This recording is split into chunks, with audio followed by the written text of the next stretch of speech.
Good morning, everyone, and welcome to this SuRV2 competition briefing.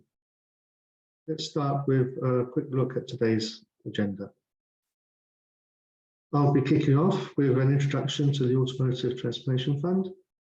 I'll then hand over to Nick for the SuRV competition scope and timelines, and then Sarah will go through the Innovate UK application process. At the end, we'll have a Q&A session. Next slide 2.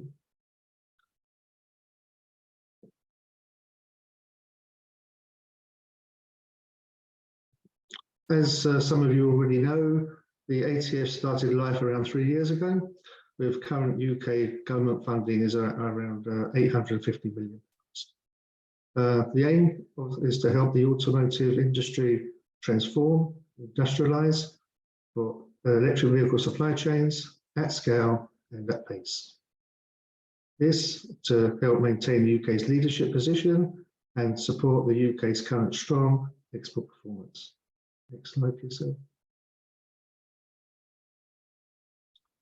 Looking at the technology focus, this applies to onboard propulsion technologies, from high volume passenger car to low volume heavy duty commercial vehicles, low volume passenger car. More specifically, the technology supported apply to Tier 1 component systems and their upstream supply chains. The ATF isn't aimed at vehicle manufacture, but can be used by OEMs to vertically integrate.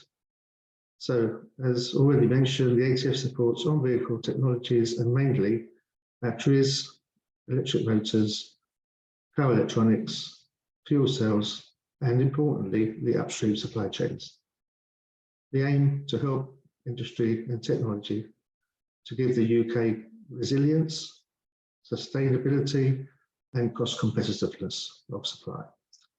Next slide, please, Sarah. The ATF is not one size fits all. It can be used to facilitate many types of projects tailored to your organisation's individual needs. By understanding a specific opportunity and securing facilities and financing, through to building projects, proposals and partnerships, to finding and consolidating business and customers. Next slide, please, sir. The final introduction slide illustrates how the ATF has worked to date with various funding streams. The main focus of capital investment for these key technologies. The investments include process engineering, machinery, land and buildings. And to support this main aim, we have also run 3 feasibility study competitions and run a 4th one as we speak.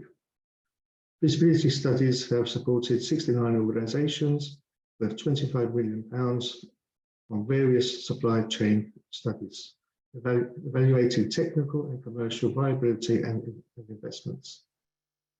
Feasibility studies should result in a decision-ready business case for possible presentation to stakeholders and third-party financiers.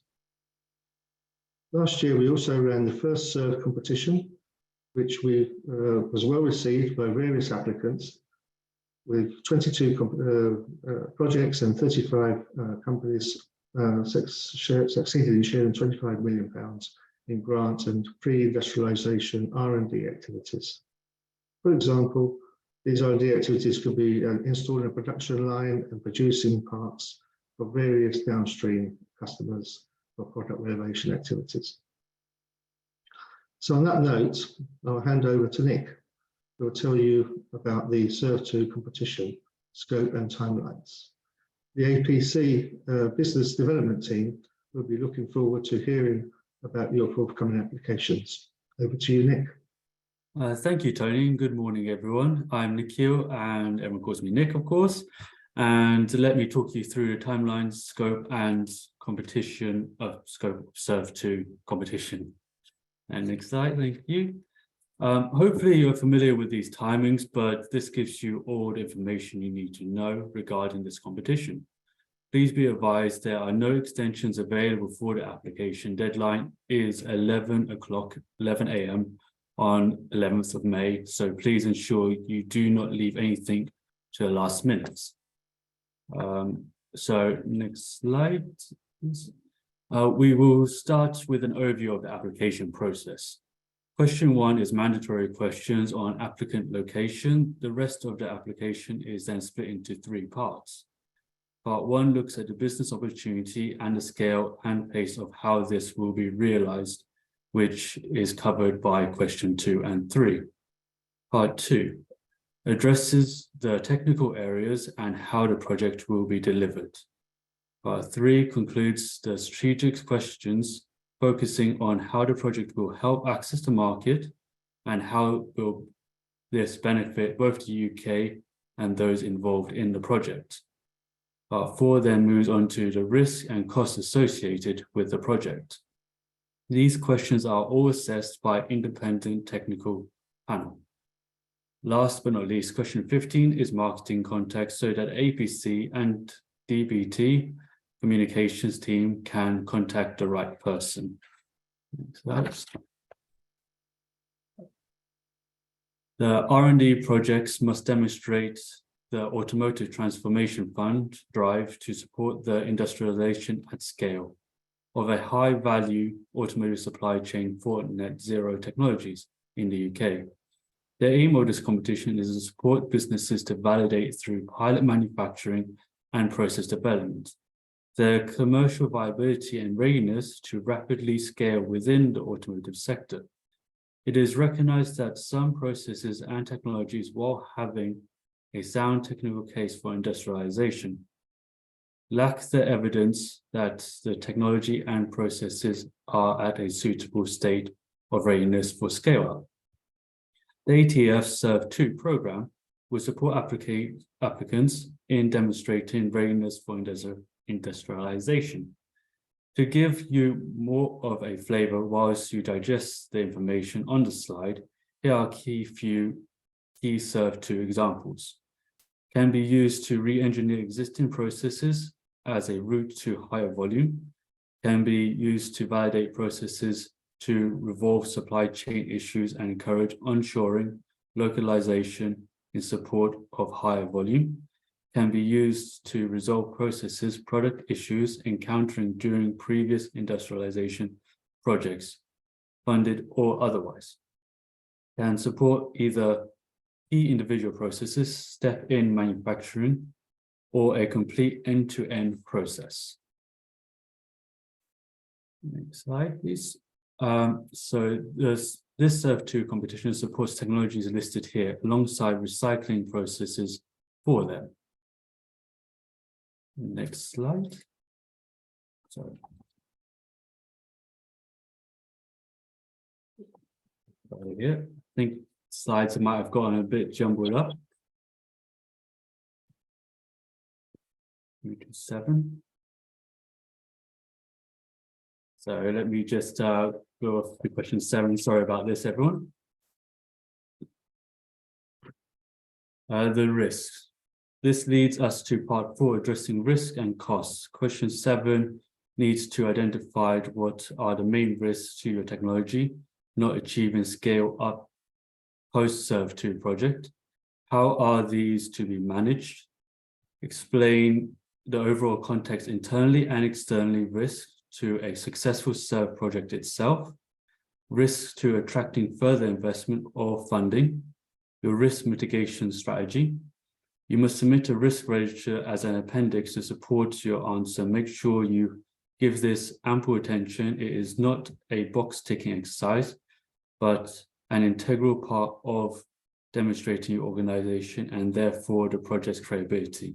Ensure it is developed by someone who is experienced in risk management. Next slide.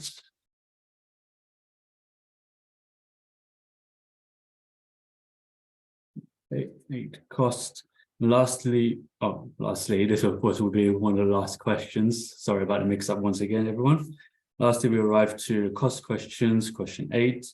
Aside from the more obvious point of stating your eligible cost and grant you are seeking against them, tell us why this amount is required to deliver this project, your spend profile for the project and explain how this will be achieved, how each partner will finance their contributions to the project, the balance of cost and grant across the partners, any subcontracted costs and why they are critical to the project.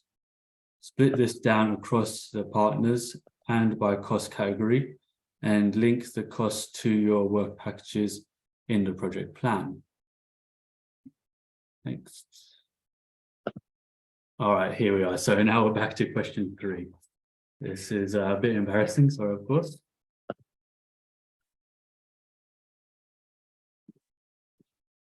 So question 3, we move to a scale and pace, a key theme for the ATF, which centers around driving a rapid but long-lasting transition for the UK automotive.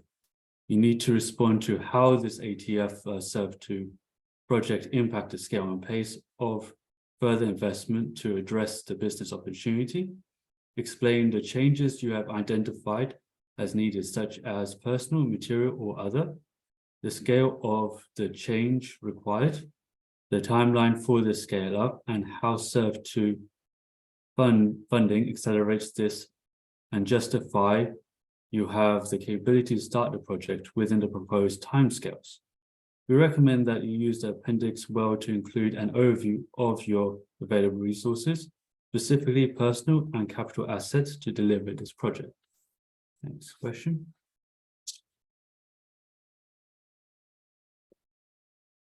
So on to question 2, the business opportunity, and this is deliberately placed front and center as the second main question here.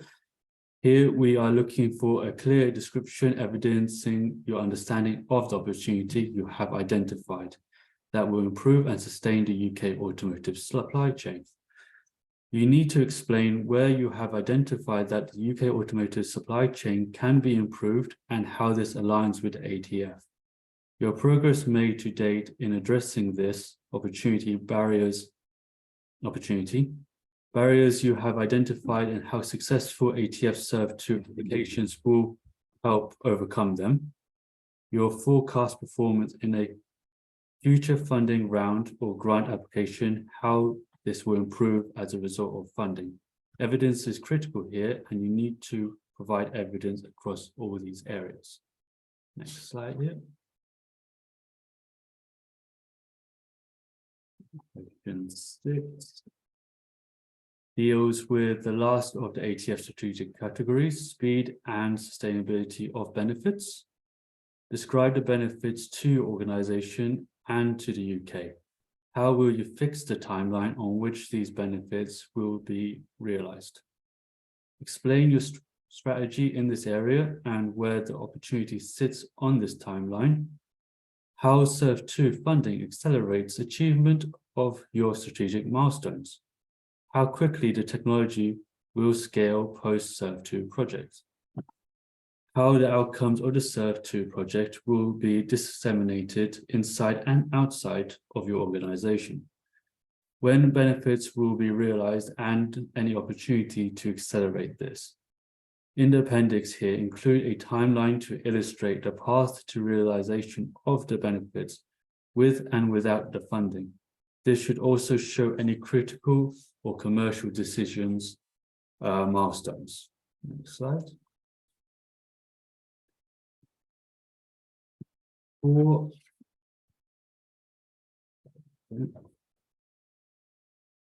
is on technology. This is a very important question, and you need to ensure that the assessors are confident about your proposal. Explain which technical areas will you address and how do these relate to the business opportunity. Consider your high-level plan for addressing the business opportunity, showing where the SuRV2 project contributes. The deliverables you will produce and how these will be validate readiness.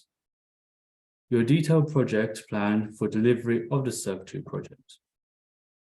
Where applicable, the expertise each consortium member brings and why they have been selected.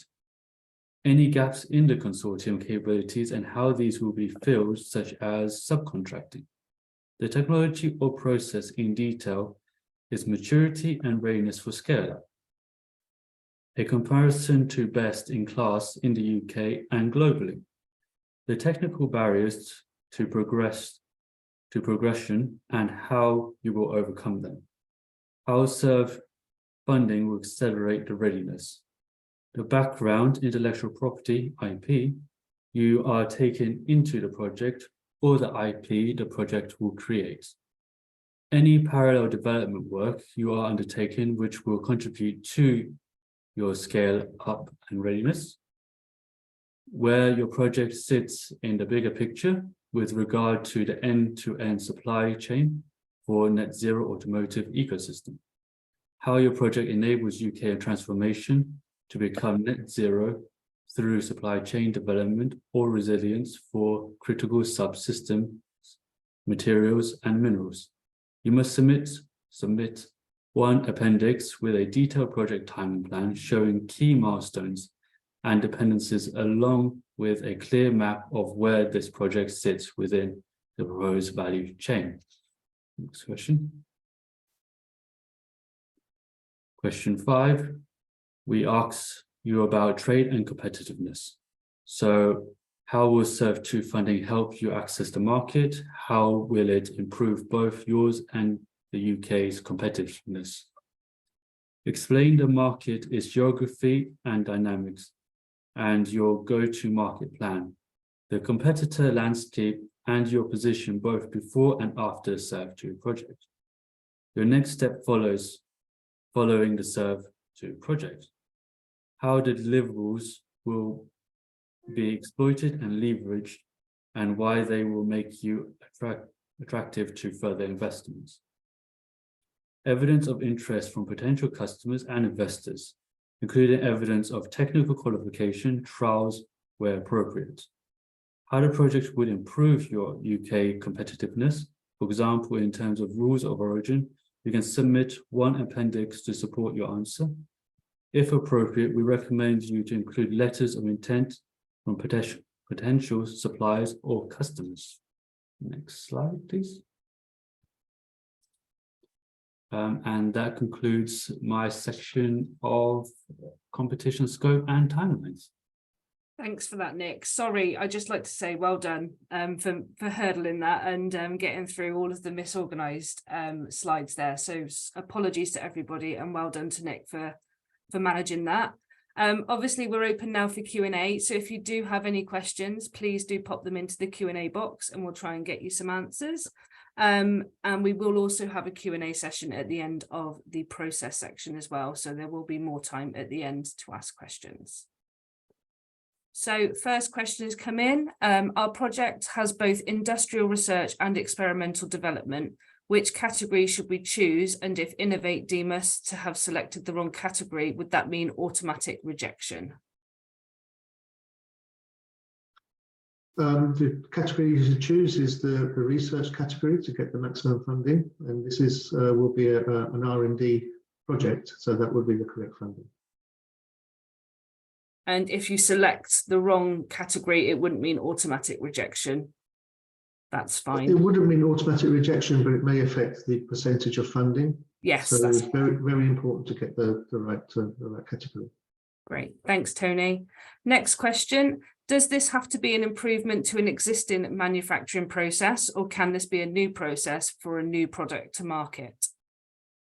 Of course, it can be a new process to market. Great. Thank you. Just to add something to that as well, sorry, before we move on. The product itself needs to be reasonably developed. We're not looking for benchtop products. They need to be reasonably developed, and that's an important part of the scope. So that is something that the assessors will be looking for, is how realistic it is for this product to scale up at that time. That's one of the things that will be in the back of the mind of the assessors, just to make that clear. Great. Thanks, Helena. Are there any limits on how many partners or companies that can submit or work on one project? No real limits. Obviously, it needs to be realistic, and the project needs to be deliverable, and so keep the partners to functional project that can deliver in an 18-month period. Great, thank you, Tony. Can funding pay for the full cost of test production of mobile battery pouches at UK BIC? Not sure about the UK BIC situation, so we'd have to take that offline. Maybe we can answer it later on. Yeah, I think just to clarify, the eligible costs, the grant is a proportion of the eligible costs. So there is very little, there is little opportunity for the full cost to be covered on something like that. So the grant is a proportion of your eligible costs. So whatever grant percentage you end up at, that is the percentage that will be covered against any eligible costs, independent of where they come from. Great, thank you. And obviously, just to confirm that if we don't answer your question today satisfactorily, please do contact our CSS team and they'll be able to put you in touch with someone who can provide you with the answer that you're looking for. Is direct recycling within scope? Recycling batteries and production scrap to get back to active material that can be used back in manufacturer of batteries. We would like to apply for a grant to do pilot recycling process or different chemistries / formats of batteries. Yes, recycling will be in scope, but obviously it's got to be a bridge to scaling up. So a pilot production which should be also in scope. Great, thank you. Could you describe the expectations from the production samples, please, and what quantity would be acceptable? On quantity, it's difficult depending on where you are in the supply chain. Obviously, if you're supplying a tier 1 component to an OEM, that would be decided by their quantities that they would require for validation and so forth. As you go up the supply chain, obviously the quantities will change. There'll be larger quantities depending on whatever that final demand is from the OEM. Thanks, Tony. Are there limits on the written submission documentation? Sorry, can you repeat that question again? Are there limits on the written submission documentation? So I'm happy to have a stab at that. So if each question within IFS has a word limit, and then if you are allowed to attach appendices, there are guidelines as to how big the file can be and how many pages they have to be within IFS. So I would just suggest you make sure you check IFS to make sure you're not going over the standards that are, the limits that are provided there. Does anyone have anything further to add on that? No, I think that's it. No. Thanks, Rachel. So will you accept single company applications, i.e. not collaborations, and what are the rules on subcontractors? Certainly we can accept single company applications, and subcontractors can be used. They should be UK subcontractors where possible and need to be justified if not UK subcontractors. Justified why you can't use a UK subcontractor. Perfect, thank you. Is there a preference or penalty for solo organisational submission or collaborative, i.e. will one route or another be considered with a priority? No, all applications will be considered on their merits, and as long as it's in scope, it will be considered equal to all others. Thanks, Tony. Can engineering R&D costs required to improve the design of a current product to improve a manufacturing process be claimed? To improve a manufacturing process, yes, that can be claimed, yeah. We are early stage commercial setup. Customers are worldwide with demo systems being supplied. Which area should we look at? Well, we need to make sure that this is a supplier scale-up validation process, not so the TRL level needs to be up to TRL 8 and MRL 7. So it would depend on where you are on that chart to decide whether you would fall in scope on the SURV funding. Great, thank you. Are there TRL or MRL specifications for the start or end of the project? Well, as I just replied to the previous question, at the end of this SURV project, you should be at TRL 8 or MRL 7 in the case of a pilot production project. Thanks, Tony. What's the expected outcome level of a project? i.e. would companies be expected to move to mass manufacturing following the project, or is it suitable enough to have an understanding of viability of large-scale manufacturing? There's the maximum objective would be to be able to produce functional off-tool parts on a pilot production line, where you could then supply those parts to a client, who would then be able to do validation tests and so forth, and give a platform for you to then justify serious production. Great, thank you. Is the grant paid fully in arrears, or is there some upfront payment? No upfront payment. It'll be the project will be divided into milestones, and as the milestones are passed, the payments will then be released accordingly. Thanks, Tony.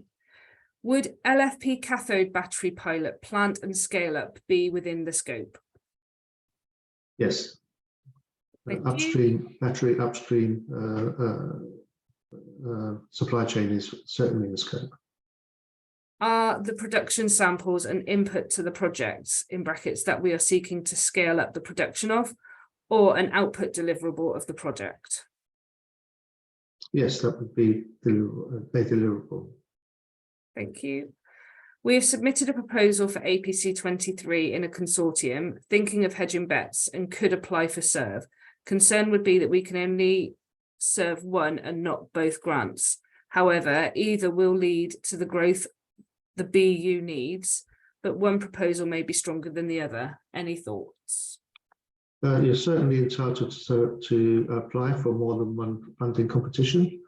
This SURV competition should have a result by July, so you would then be able to, if you were lucky enough to win both competitions, you would either have to choose one or the other, or at that point maybe redimension one or the other, but you can't get funding twice for the same activity.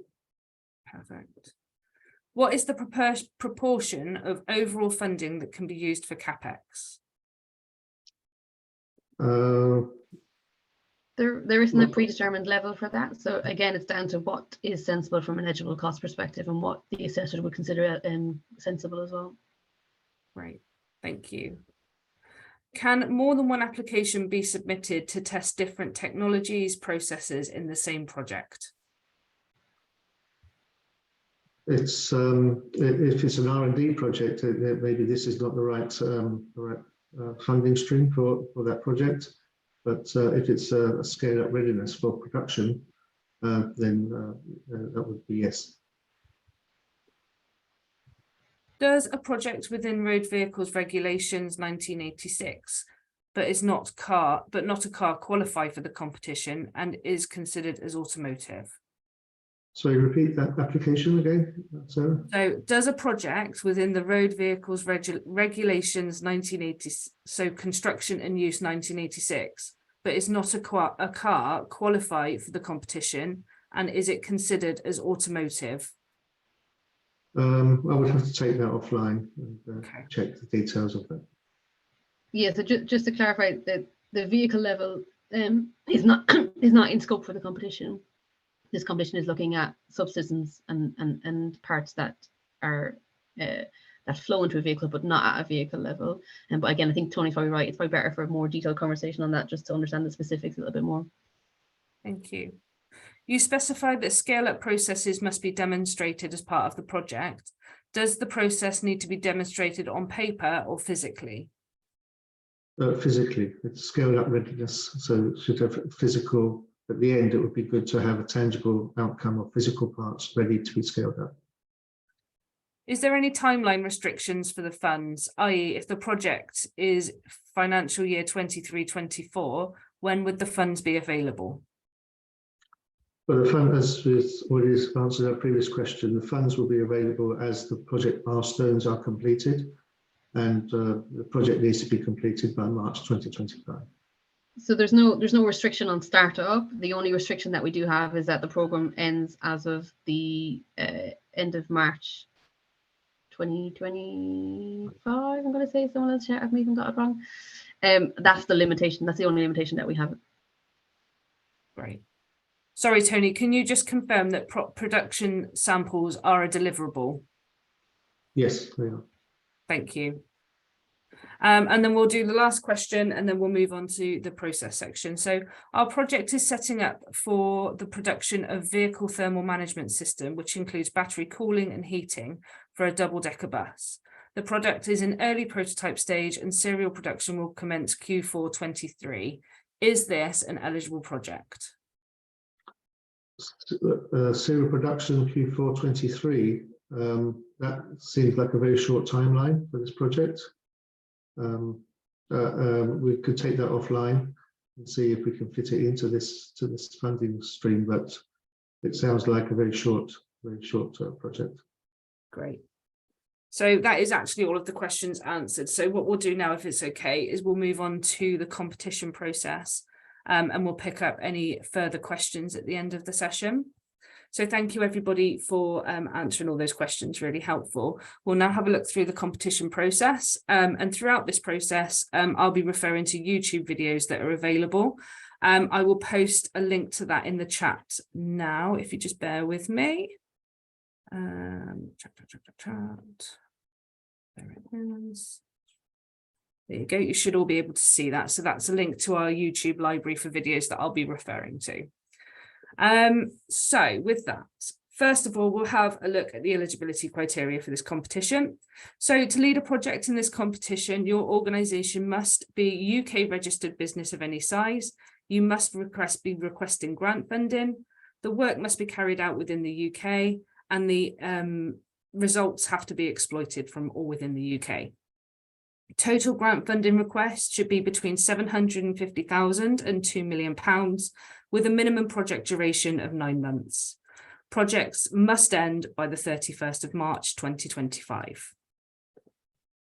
So the level of funding awarded will depend upon the size of your organisation and the type of research being undertaken on the project.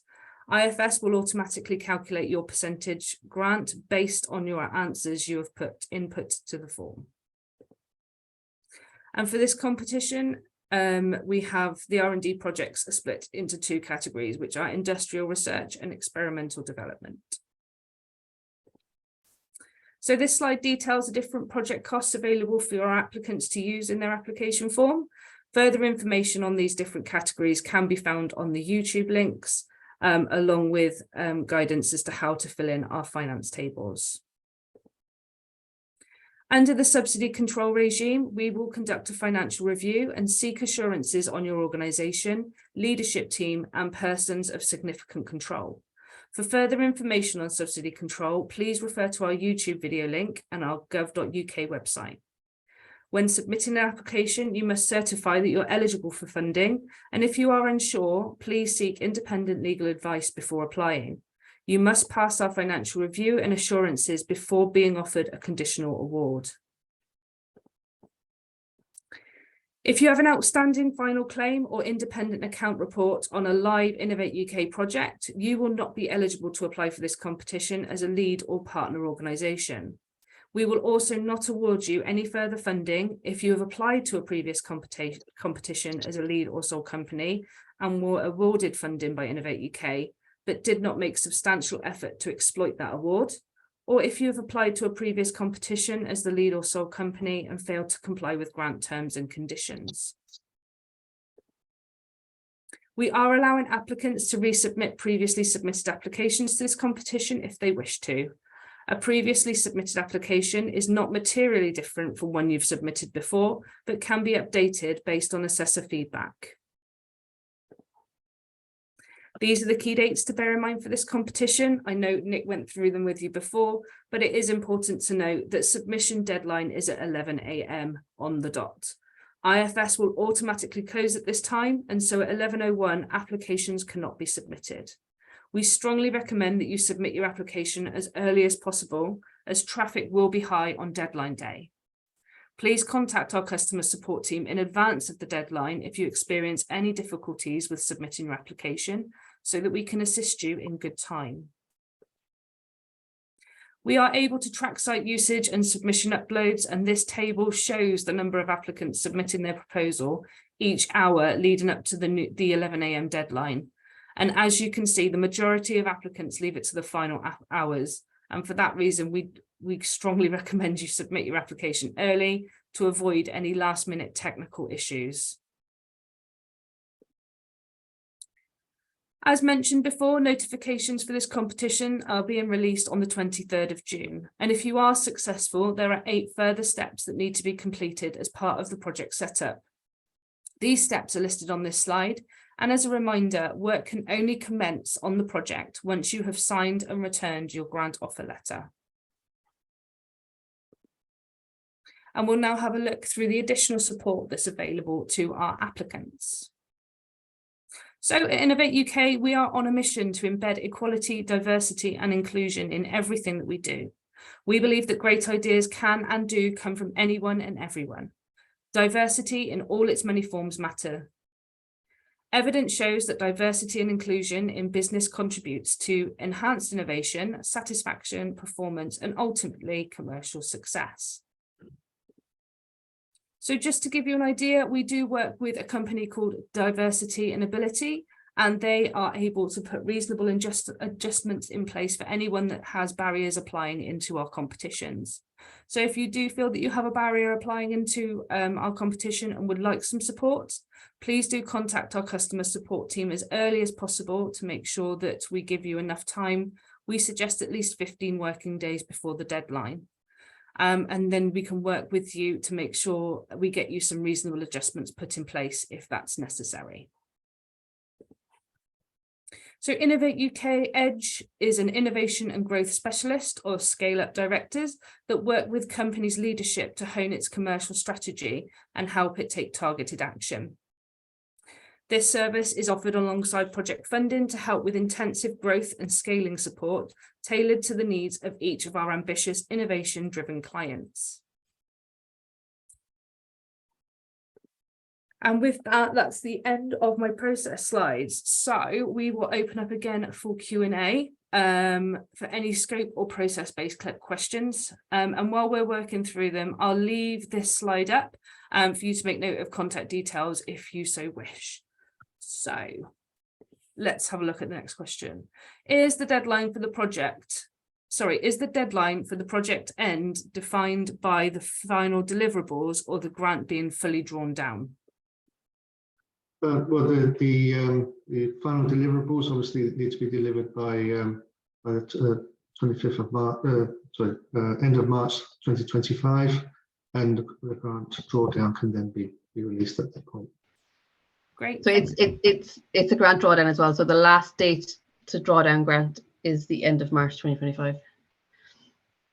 Thank you. Is hydrogen production and storage for refueling technology within scope? Probably not. So this is for on-vehicle projects only.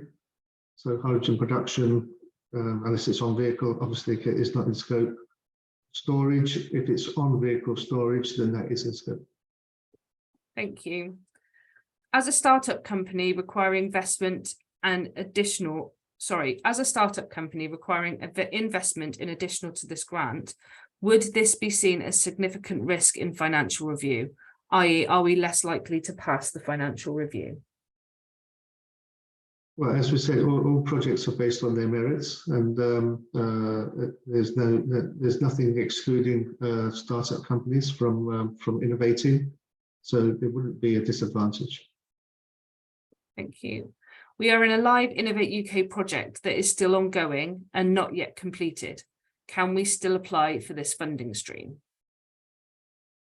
Yes, as long as there's no overlap between the two projects and they're not getting funding twice for the same activity, of course.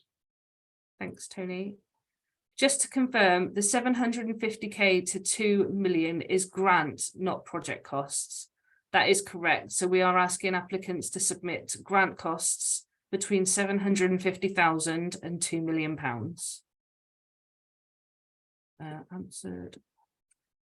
When will the slides be made available? We don't usually put the slides onto IFS, but a recording link will be available. So you'll be able to look at the slides on that recording link through IFS after this session. Do we need to demonstrate the prototype in a field trial, or can we just test the prototypes on a test bed?